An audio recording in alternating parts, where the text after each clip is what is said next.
আপোনাৰ সন্তানে পুৱা গধূলি নিয়মিতভাৱে অধ্যয়ন নকৰে নেকি? বা আপোনাৰ সন্তানে বহু মূল্যৱান সময় নষ্ট কৰাক লৈ আপুনি আপোনাৰ খাদ্য অনুসাৰে সৰুকৈ এটি কিতাপৰ আলমাৰি সাজি মায়েকে পষেকে দুই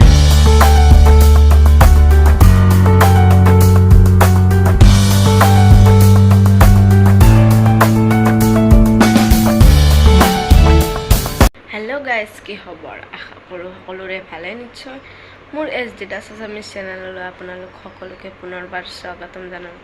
আজি মই আপোনালোকৰ মাজলৈ আন এটি ভিডিঅ' লৈ আহিছোঁ, গতিকে স্কিপ নকৰাকৈ শেষলৈকে ভিডিঅ'টো চাই থাকক। আপোনাৰ সন্তানে পুৱা গধূলি নিয়মিতভাৱে অধ্যয়ন নকৰে নেকি? বা আপোনাৰ সন্তানে বহু মূল্যৱান সময় নষ্ট কৰাক লৈ আপুনি চিন্তিত হৈছে নেকি? যদি সঁচাকৈ এই ধৰণৰ সমস্যাই আপোনাক উৎকণ্ঠিত কৰি তুলিছে, তেন্তে আহক আজি আপোনাক এনে উৎকণ্ঠাৰ পৰা মুক্ত কৰাৰ দুই এটা বাস্তৱ কৌশলৰ বিষয়ে কিছু কথা আলোচনা কৰোঁ। আপুনি নিশ্চয় জানে, ঘৰখন শিক্ষাৰ কঠীয়াতলী। আপুনি নিজৰ ঘৰখন যিদৰে গঢ়িব, তাৰ প্ৰভাৱ সন্তানৰ ওপৰত সম্পূৰ্ণকৈ পৰিব। ঘৰখন সঁচা অৰ্থত কঠীয়াতলী কৰিবলৈ আপুনি প্ৰথমে কেইটামান বিশেষ কথাত গুৰুত্ব দিব লাগিব। প্ৰথমে আপুনি কৰ্মক্ষেত্ৰৰ পৰা আহি বাহিৰলৈ গৈ লগ বন্ধুৰ লগত আড্ডা মৰা অভ্যাসটো সম্পূৰ্ণ পৰিত্যাগ কৰিব পাৰিব লাগিব। অৰ্থাৎ আপুনি বাহিৰত আড্ডা মাৰি কটোৱা সময়কণ নিজ সন্তানক দি তেওঁক অনুভৱ কৰাৰ সুযোগ দিব লাগিব যে তেওঁৰ কাৰণে আপুনি এজন ভাল বন্ধু, ভাল দাৰ্শনিক, পথ প্ৰদৰ্শক সকলো। দ্বিতীয়তে, আপুনি ঘৰত আপোনাৰ খাদ্য অনুসাৰে সৰুকৈ এটি কিতাপৰ আলমাৰি সাজি মায়েকে পষেকে দুই এখনকৈ ভাল গ্ৰন্থ সংগ্ৰহ কৰি তাত সজাই ৰাখক। সময় উলিয়াই আপুনি পঢ়ক আৰু নিজৰ সন্তানকো পঢ়াৰ বাবে প্ৰেৰণা যোগাবলৈ চেষ্টা কৰক।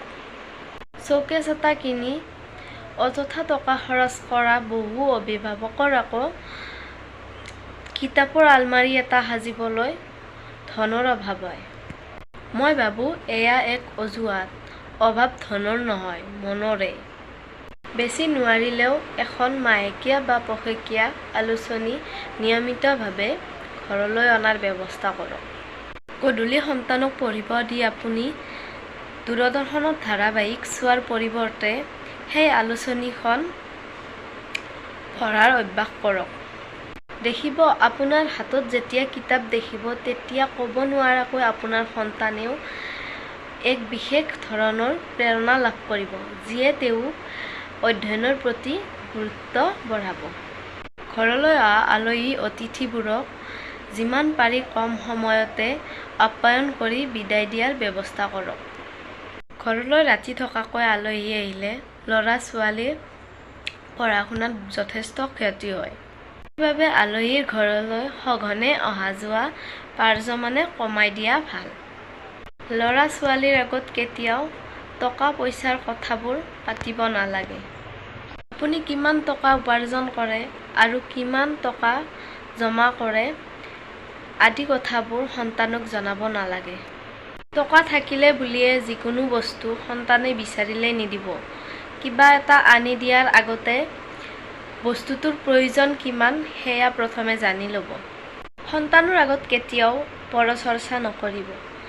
আনৰ ভাল কথাবোৰ পৰিয়ালত মুকলিকৈ চৰ্চা কৰক। দেখিব, আপোনাৰ সন্তানেও সেই আদৰ্শৰে বাট বুলিবলৈ চেষ্টা কৰিছে।